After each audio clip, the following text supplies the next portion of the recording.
Nuestra aventura en el Sáhara apenas ha empezado. ¿Recuerda usted el incidente en los Villares?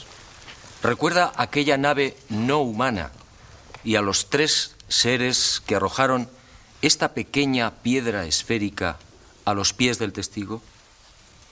Pues bien, este es nuestro próximo objetivo. Tratar de descifrar en Argelia el significado de los misteriosos símbolos del lucerillo. Sígame y lo que va a ver le sorprenderá. Los tuareg examinaron la piedra esférica con especial curiosidad. Prudentemente me abstuve de relatarles la increíble historia de la nave y los seres que al parecer podrían haberla grabado. Estudiaron igualmente el desarrollo de los grabados y todos unánimemente coincidieron.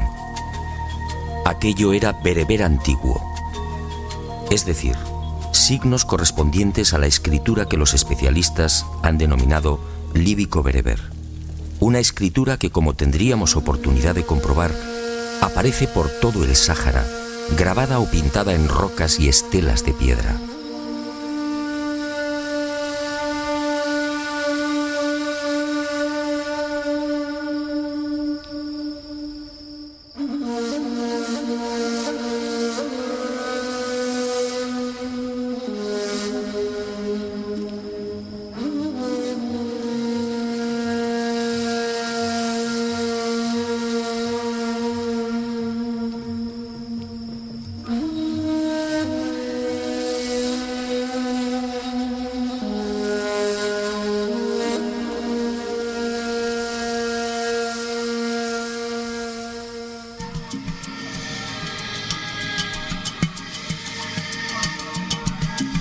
Una escritura que tiene su derivación en la lengua amazigh, actualmente hablada por unos 20 millones de personas en Marruecos, Argelia, Túnez, Níger, Mali, Burkina Faso, Mauritania, Libia y en el oasis de Siba, en Egipto.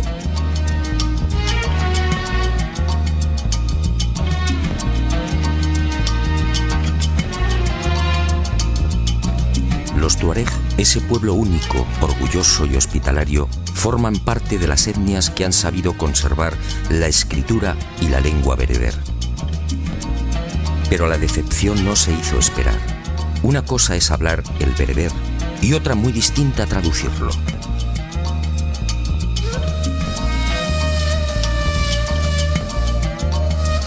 En otras palabras, algunos de los grabados del lucerillo correspondían al bereber antiguo y los tuareg no supieron descifrarlo.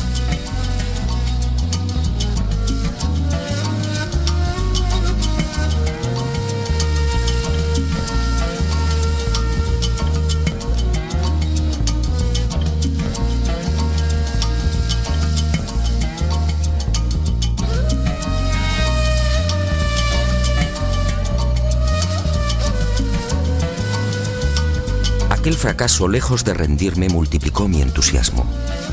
Proseguí las investigaciones profundizando poco a poco en el nuevo misterio.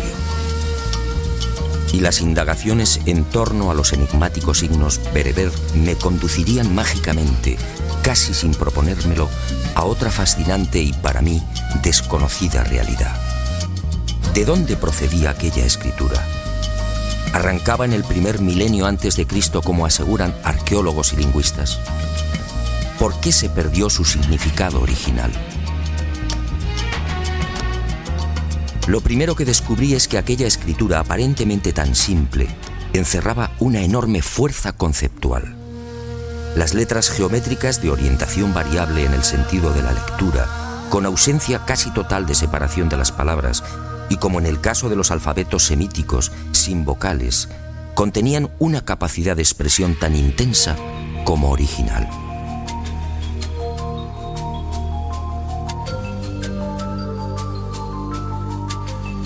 El bereber, además, puede leerse en cualquier sentido, de izquierda a derecha, de derecha a izquierda, de abajo a arriba y viceversa, o en espiral.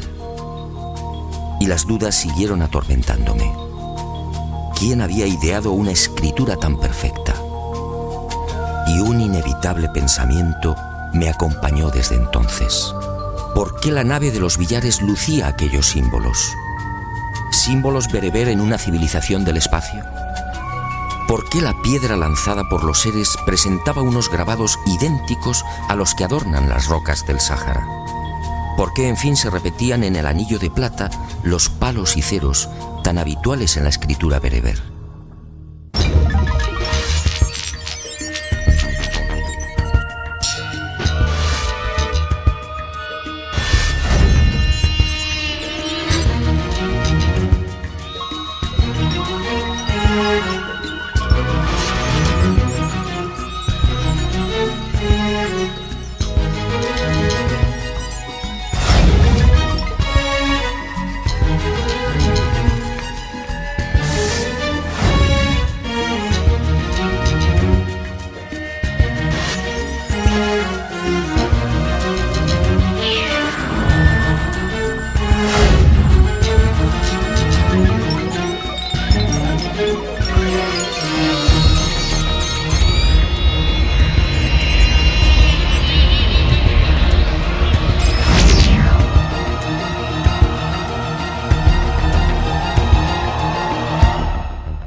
No quise precipitarme. Al conversar con arqueólogos, historiadores y expertos en escritura bereber, comprendí que había cometido un error. No todos los especialistas están de acuerdo a la hora de establecer la procedencia y fecha de aparición del bereber antiguo. Unos lo hacen llegar del este, situando el nacimiento hacia el primer milenio antes de Cristo. Otros, en cambio, como Blanchet, Geseli y José Onrubia, sitúan el origen del proto-bereber en el propio Sáhara y entre el octavo y sexto milenios antes de nuestra era. Esta última teoría concede a la escritura bereber una extraordinaria antigüedad, entre 10.000 y 8.000 años. Es decir, muy anterior a los textos escritos en Mesopotamia y en el Valle del Nilo.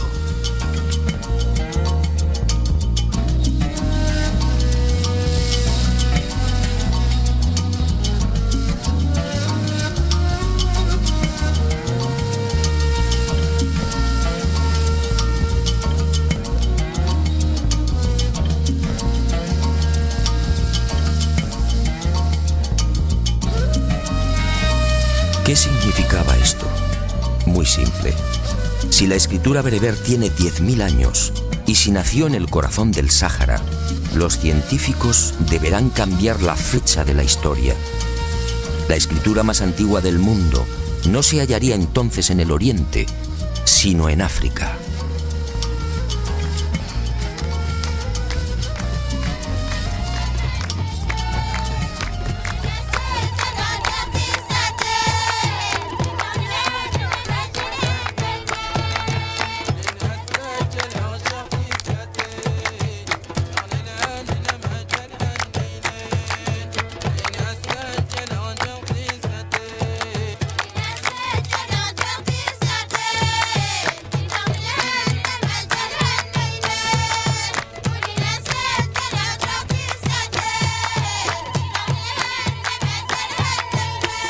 Y otro detalle que me desconcertó. Por más que indagué, nadie supo darme razón de los antecedentes lingüísticos del bereber.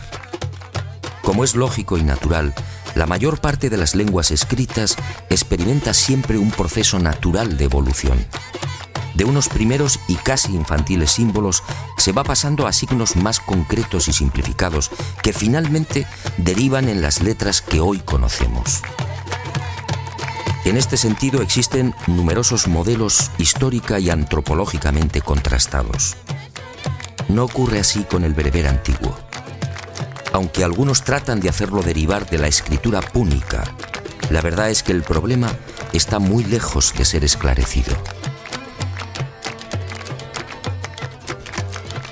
Científicos como Camps, Chabot, Springer, Onrubia, Gali, Basset, Galán y otros han sacado a la luz más de 1.200 inscripciones, todas ellas procedentes del Sáhara. En ninguna, sin embargo, se observa el menor vestigio de esa evolución natural.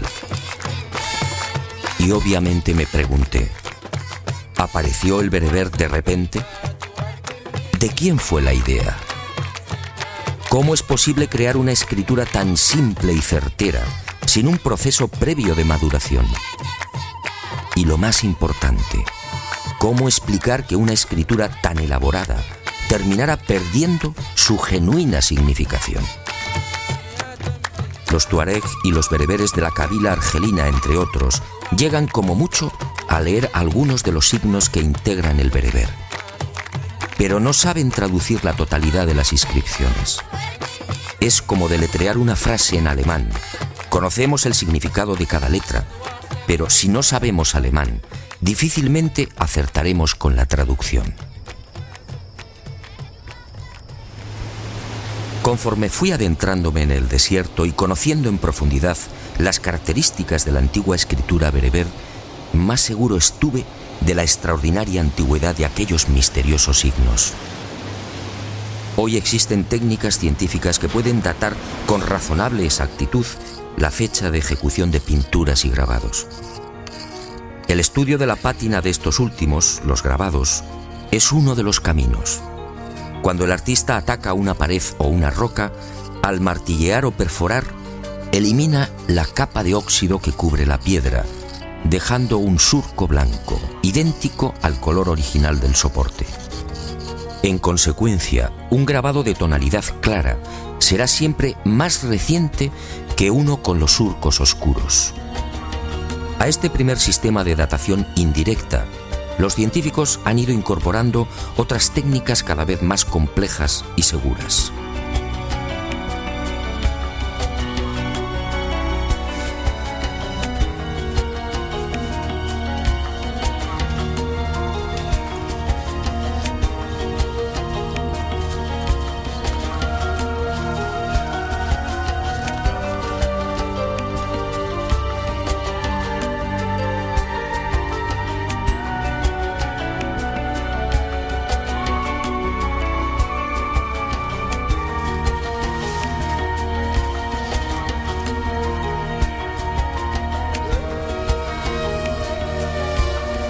Lamentablemente, esas avanzadas técnicas científicas de datación no se han centrado en el estudio de la escritura bereber grabada en las rocas.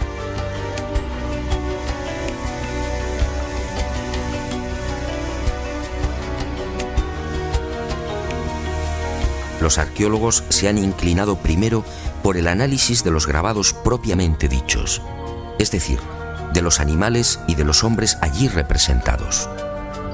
Y digo lamentablemente porque, según pude verificar, muchos de los signos bereber asociados a estos grabados presentaban una pátina tan oscura como el resto de la obra. Es decir, como afirman algunos investigadores, la escritura bereber podría remontarse a unos 8.000 o 10.000 años.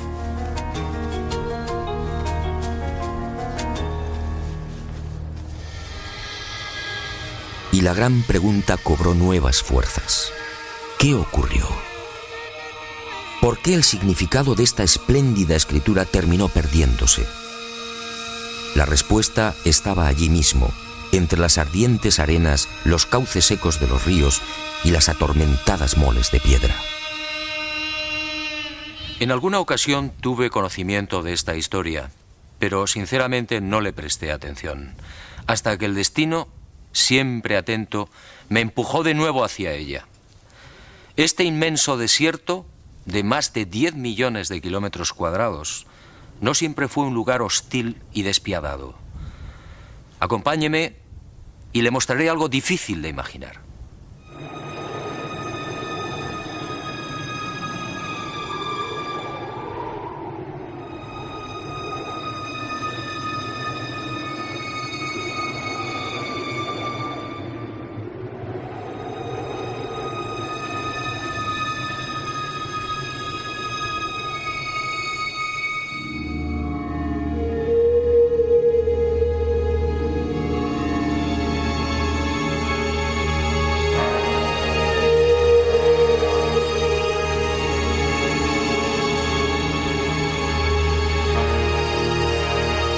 Supongo que es lógico. El hombre del siglo XXI ha conocido el Sáhara tal y como es. Una región desolada, donde las precipitaciones anuales apenas rondan los 100 milímetros. Un inmenso horno en el que la vida pelea dramáticamente por sobrevivir. Una interminable y cansina sucesión de arenales y gigantes rocosos apenas coloreados por las fugaces sombras de hombres y animales. Miles de kilómetros desde el Atlántico al Mar Rojo, incomprensiblemente condenados a la esterilidad y la muerte. 50 y hasta 60 grados de temperatura durante el día y un frío helador bajo el más hermoso firmamento del planeta. Un coloso rojo, negro o amarillo, casi agonizante. Un desierto extremo donde el agua es contemplada y mimada como una mujer. Pero no siempre fue así. Retrocedamos en la historia y abramos otra puerta en esta mágica aventura. Todo empezó hace 12.000 o 13.000 años, cuando los hielos de la última glaciación empezaron a retirarse. Según los expertos, en el último millón de años, durante el Cuaternario, nuestro planeta experimentó importantes cambios en su eje. De los 23 grados, inclinación habitual respecto al plano de su órbita, la Tierra osciló hasta los 22 y 25 grados en ciclos de 41.000 años, provocando sensibles variaciones climáticas.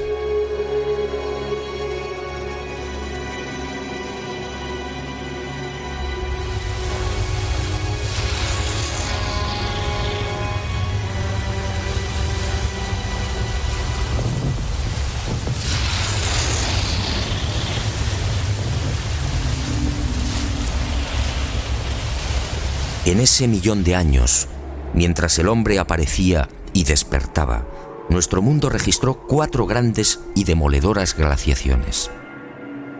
La última cubrió buena parte de América del Norte y Europa, llegando a las puertas de Londres, París y Moscú.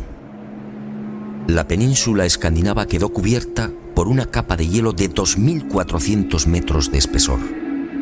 Y hacia el 13.000 antes de nuestra era, la glaciación retrocedió concediendo un respiro al mundo. Los hielos se fundieron y los océanos elevaron sus niveles en 120 metros, niveles que conservan en la actualidad.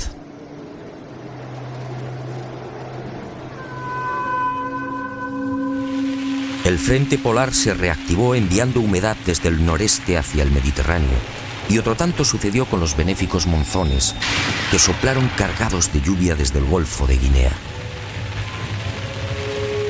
Y el Sáhara despertó a la vida. Las aguas freáticas ascendieron. Los lagos entre dunas se multiplicaron a millares. Los ríos rugieron de nuevo. Del macizo montañoso del Agajar al sur de Argelia brotaron decenas de cauces antaño consumidos. Y el agua fue bañando el gran desierto, transformándolo. Uno de los caudalosos ríos, el Igargar, tan ancho como el actual Amazonas, nacía impetuoso en el sur, recorriendo casi 2.000 kilómetros, hasta formar un lago de 400 kilómetros al sur de Túnez. Otros ríos, como el Saura, nacido en el Atlas, se unía al Tamanrasset, desembocando fértil y generoso en el Atlántico. El Tilemsi se ocupaba de bendecir el Níger, y el Tafasaset transformaba el sur del Sáhara, sumando sus torrenciales corrientes a un lago Chad 80 veces superior al que hoy conocemos. Y la vida surgió imparable y lujuriosa. Arenales, montañas y wadis se despojaron del negro, del rojo y del amarillo, de la sed y del silencio, vistiendo el verde de la jungla, de la sabana y el azul de los interminables lagos. Fue una explosión vital, lo que los científicos llaman el Gran Húmedo, uno de los periodos más fértiles del viejo y cansado desierto. El Sáhara se convirtió así en algo que hoy cuesta trabajo imaginar, un auténtico paraíso. Y el lugar donde todavía nos encontrábamos recibió el nombre exacto: Tassili, meseta entre ríos. la nave Columbia y los satélites artificiales han proporcionado imágenes rotundas. Esos wadis o cauces secos que muestran las fotografías tomadas a 180 kilómetros de la Tierra lo dicen todo. También las imágenes infrarrojas y las captadas por radar demuestran que bajo las ardientes arenas existió en la antigüedad toda una red de lagos conectados, algunos de hasta 7.000 kilómetros cuadrados.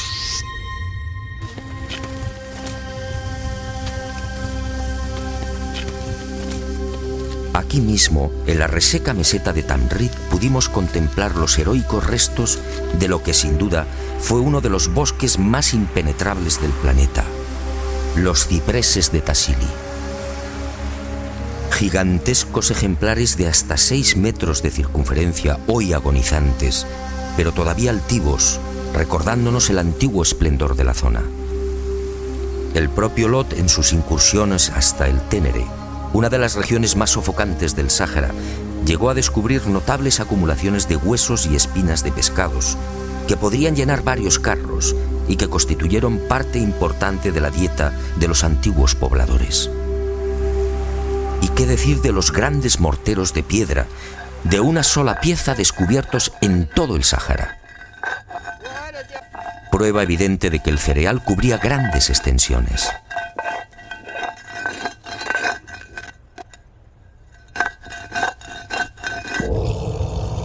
El mismísimo Heródoto, historiador y geógrafo griego, escribía en el siglo V a.C., refiriéndose al Sáhara: esta comarca y el resto de Libia en dirección a poniente están más pobladas de fieras y más cubiertas de bosques que la de los nómadas.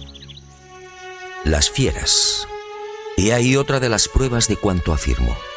Una fauna salvaje dominó también el Sáhara cuando la naturaleza lo transformó en el más bello jardín.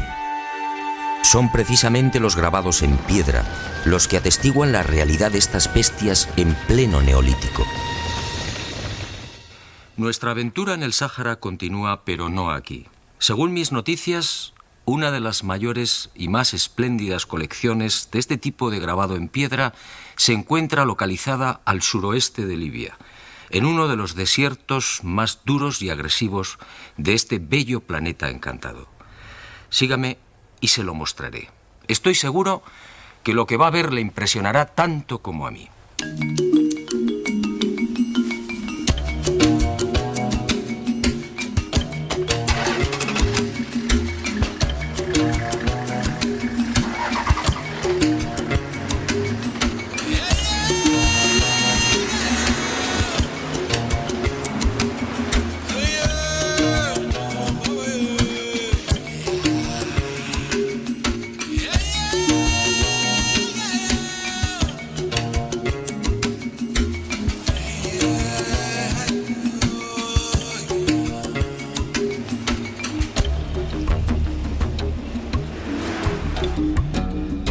Nuestro siguiente objetivo nos llevó esta vez a Trípoli. Desde allí, cruzando los desiertos libios, alcanzamos Gadamés y Saba, penetrando por fin en la Hamada de Mursuk, otro infierno de piedra y arena. Una vez instalados en el duro Fesán, recorreríamos los Matendus, los célebres Akakus, y giraríamos hacia el norte, aproximándonos a la frontera con Argelia. Allí, en la región de Aramet, una zona casi olvidada, llevaríamos a cabo otros no menos interesantes hallazgos. Después, tras casi 3.000 kilómetros de duras y penosas marchas por el Sáhara, retornaríamos a Saba.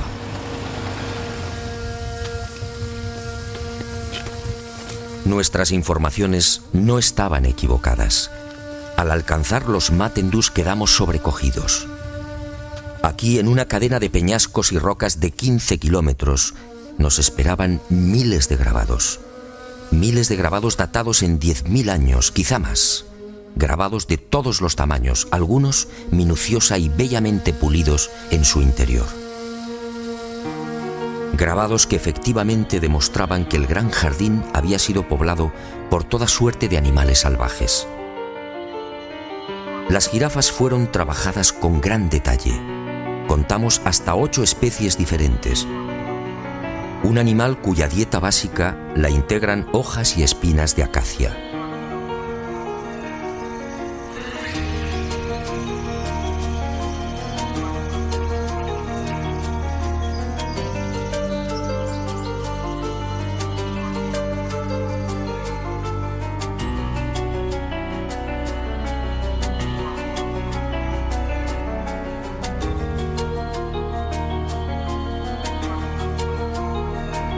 Y otra prueba más de la realidad de ese paraíso, el rinoceronte, un animal muy exigente con el agua.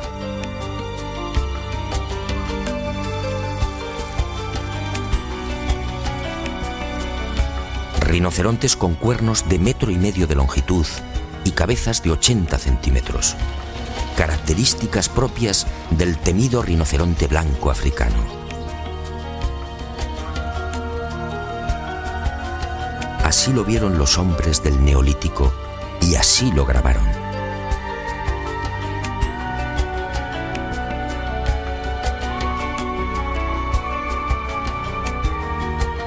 Y entre este esclarecedor bestiario del Sáhara, otra pieza clave que nos transporta al gran jardín sahariano, el elefante.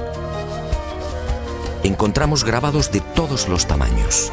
En el Yerat, Henry Lott describió un ejemplar de 4,70 metros de longitud, un tamaño relativamente habitual entre los machos de 30 y 40 años. Y otro rasgo que pone de manifiesto la capacidad de observación de los habitantes del jardín y su gran preocupación por la fidelidad. En algunos grabados los elefantes aparecen con la cola doblada en ángulo recto, una actitud adoptada por las hembras antes del apareamiento.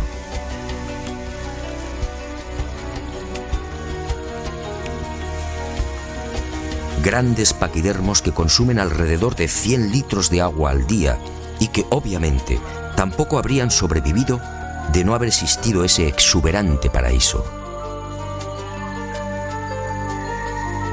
Un Sáhara verde y acuático, tan difícil de imaginar, en el que los saurios se multiplicaban a millares. El gran cocodrilo de los Matendus así lo confirma. El ejemplar, un adulto de 2,50 metros, seguido por una cría, fue grabado hace miles de años. La oscuridad de la pátina no ofrece dudas.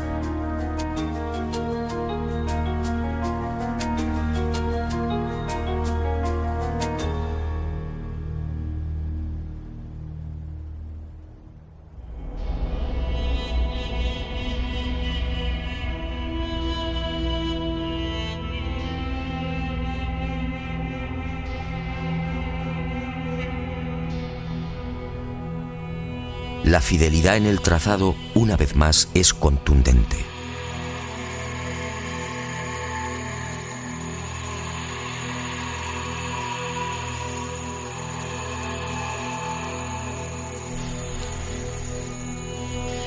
Nueva sorpresa.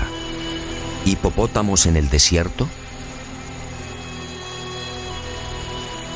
Quizá la pista más notable de lo que afirmo. El hipopótamo no puede vivir sin el agua. Es su medio natural. Pues bien, los especialistas en grabados y pinturas han localizado en el Sáhara un centenar de representaciones de este coloso. Todas ellas en Yerat, Tassili y Mesak, es decir, en el gran horno sahariano.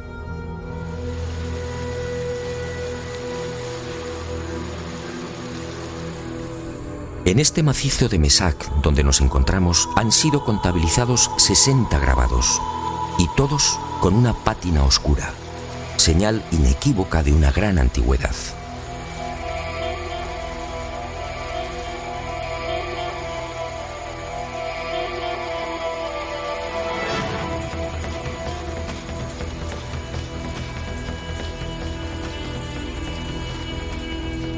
Pero no todos son animales conocidos. El hombre del Neolítico sin querer nos ha proporcionado con sus grabados la prueba de la existencia de ejemplares hoy desaparecidos.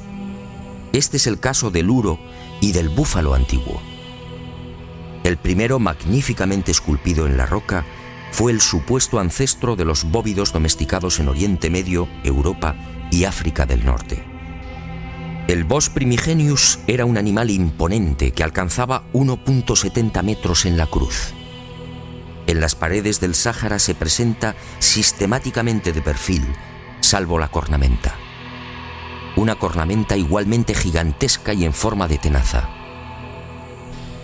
Algo que coincide con las modernas excavaciones arqueológicas y los testimonios escritos sobre el último uro registrado en Polonia en 1625. En cuanto al búfalo antiguo, los grabados descubiertos en el Atlas Tassili y Mesak resultan igualmente providenciales. Este formidable ancestro del búfalo actual recorrió África durante 1 millón de años y compartió hábitat con el hombre de la Edad de Piedra.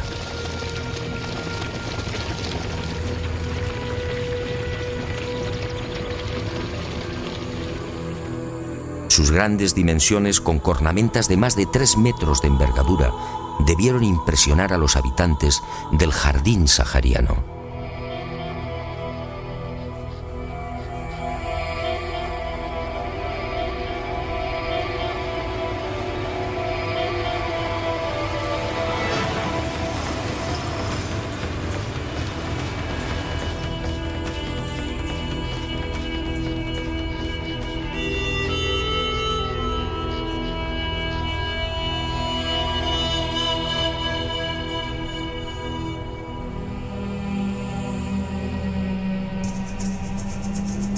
Leones, leopardos, panteras y toda suerte de felinos se unen en el desierto líbico a la fauna que habitó aquel paraíso del Neolítico. Felinos al ataque. Avestruces esbeltas.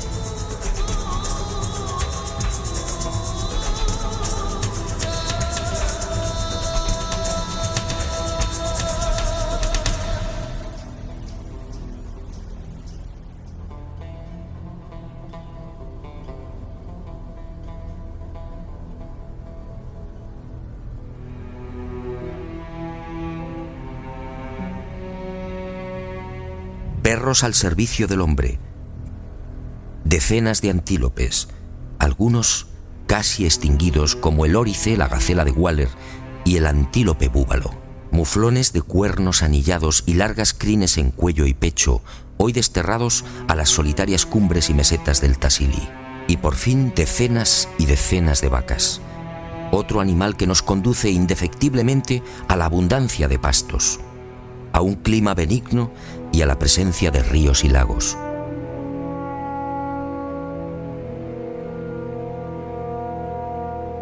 Y entre estas pinturas, algo desconcertante. Una ballena en el Tassili, un cetáceo a 2000 kilómetros del mar. Todos ellos como vivo exponente de una fauna que precisaba inexorablemente del agua.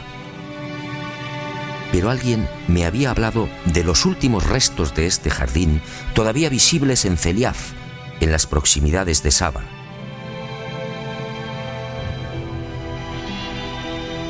Y hacia allí nos dirigimos. Fue sin duda la etapa más gratificante de nuestra estancia en el Sáhara. Si tratar de imaginar el desierto como un floreciente jardín no es tarea sencilla, la visión de aquellos 21 lagos perdidos y sujetos entre un océano de dunas no resultaba tampoco un ejercicio cómodo. Costaba acostumbrarse a la realidad de aquellas aguas, en su mayoría saladas, alimentadas por misteriosos manantiales subterráneos. Aguas verdes, azules y transparentes en el corazón de la desolación. Lagos como el Mafu, Gabrón, Ouan al-Mar o Ruiz, de 70 y 80 metros de profundidad, que albergan la reliquia de lo que fue una vida pujante, quisquillas y pequeños peces tropicales.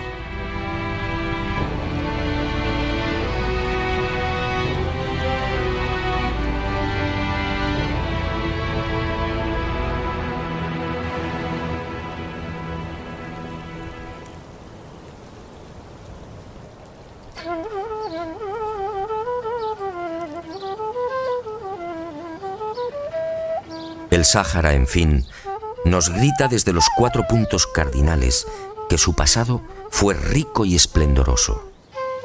Hasta el áspid de Cleopatra, la serpiente de los encantadores, nos recuerda aquel tiempo benéfico. Esta cobra indostánica, emigrada de los trópicos, no debería existir en el sur de Libia y Argelia. Sin embargo, ha logrado sobrevivir.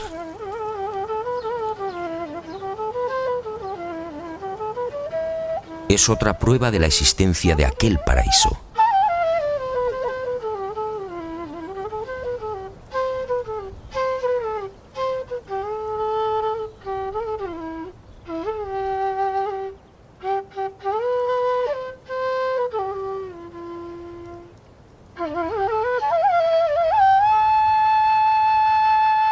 Bueno será que recapitulemos, y permítame que lo haga a mi manera. ¿Qué hemos encontrado en este desierto? Pinturas, grabados y toda clase de información que nos trasladan a un Sáhara insólito, un Sáhara acuático, conectado por ríos y miles de lagos en los que el hombre de hace 10.000 años pescaba y navegaba.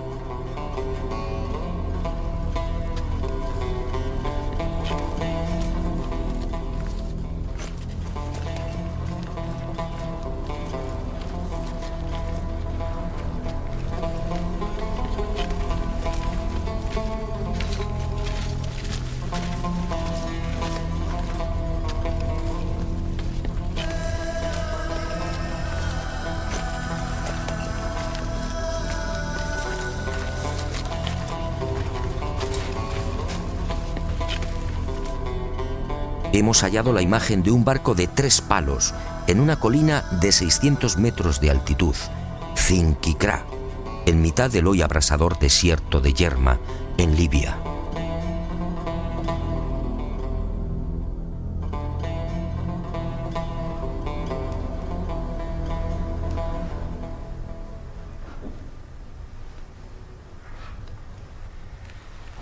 Es posible que la ciencia sonría burlona, pero ¿qué importa su escepticismo si las pruebas son tan abrumadoras? Esta es mi teoría.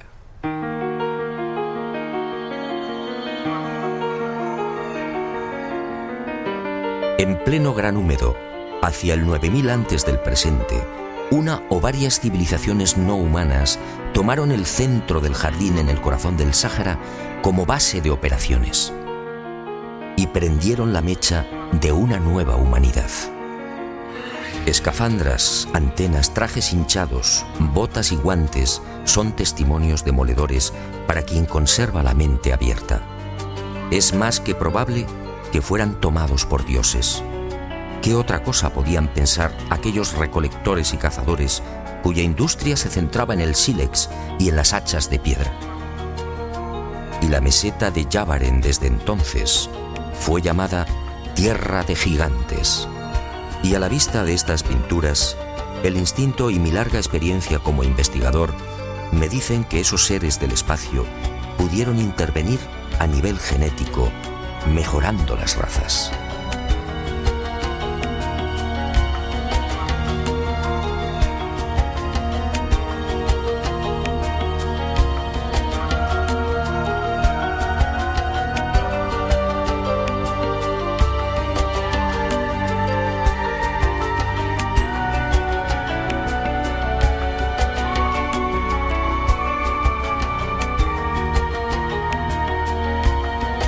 Pero sus planes, quién sabe, fueron más allá. ¿Enseñaron también la domesticación de animales? En los grabados que muestran la fauna salvaje, justamente los más antiguos, observamos un hecho muy significativo. Entre elefantes, jirafas, rinocerontes y felinos, apenas vemos bóvidos conducidos por hombres o perros colaborando en las cacerías.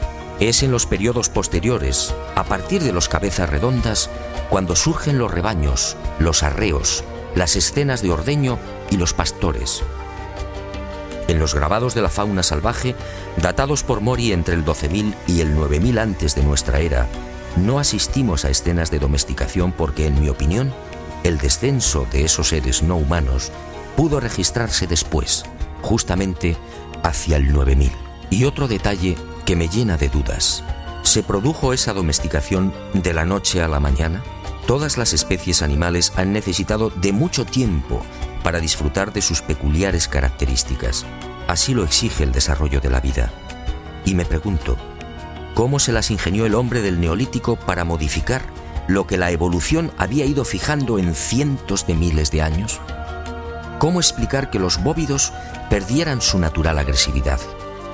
¿Cómo lograr que algunas aves se vieran desprovistas casi de un día para otro de su capacidad para volar? La respuesta solo puede ser una. Quizá esos seres no humanos manipularon genéticamente las especies que estimaron más provechosas para el hombre. Pero los experimentos, muchos de ellos fallidos, pudieron abarcar a otros animales. Esto explicaría la presencia en las pinturas de bestias desconocidas y seres que la arqueología califica de mitológicos. Avestruces con cabezas de bóvidos, hipopótamo con dientes de carnívoro, antílopes con cuerpo de elefante, jirafas con cabeza de asno o grandes paquidermos con 3 cuernos. Y todas estas imágenes pertenecientes a un mismo periodo, el de los cabezas redondas.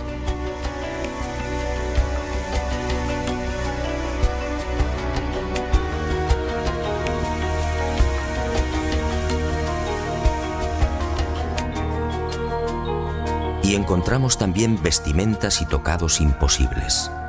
Imposibles para un neolítico hace 9000 años, en el que no se conocía aún el arte del hilado. Pinturas y grabados en los que las mujeres lucen vestidos transparentes, capas bordadas y teñidas en múltiples y vivos colores y un calzado impropio de la época. ¿De dónde surgió este ropaje? ¿Quién lo fabricó? ¿Quién enseñó a estas tribus el arte del aseo y la peluquería?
Cuanto más investigo estas pinturas rupestres, más convencido estoy de la intervención de esos enigmáticos seres del espacio.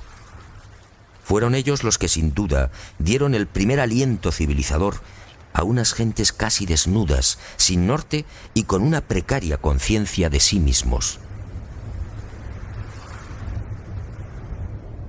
Fueron ellos los que, muy probablemente, infundieron en los clanes de la Edad de Piedra las sublimes ideas de la divinidad, de lo trascendente y de la supervivencia después de la muerte. Fue en ese tiempo cuando el hombre de la Edad de Piedra experimenta un brusco giro en sus costumbres y en lugar de abandonar a los muertos a su suerte, procede de pronto a sepultarlos en enormes y elaborados túmulos. Casualidad. Unos túmulos de piedra formados por anillos concéntricos y muy cerca de los abrigos en los que pintaban a los cabezas redondas.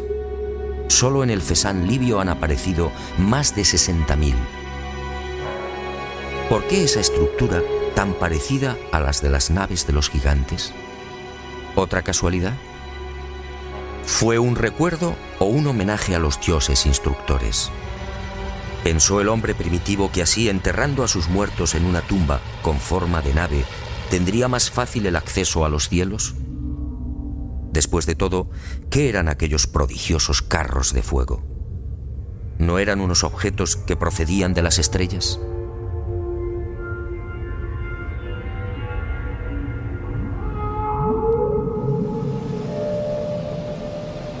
Una o varias civilizaciones no humanas, sí, que desencadenaron una gran cultura en el corazón de África.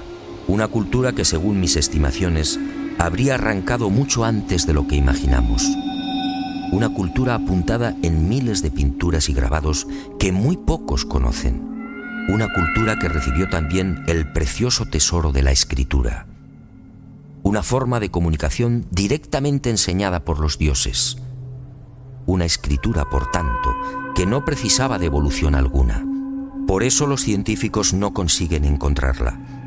Por eso nunca la encontrarán. No tengo la menor duda. La escritura berbera antigua que se extiende por el Sáhara, la que fue observada en la cúpula de la nave que apareció en los billares, la que adorna la piedra esférica lanzada a los pies del anciano español, y los signos grabados en el anillo de plata depositado en el fondo del Mar Rojo, tienen un mismo origen: los gigantes de Tassili.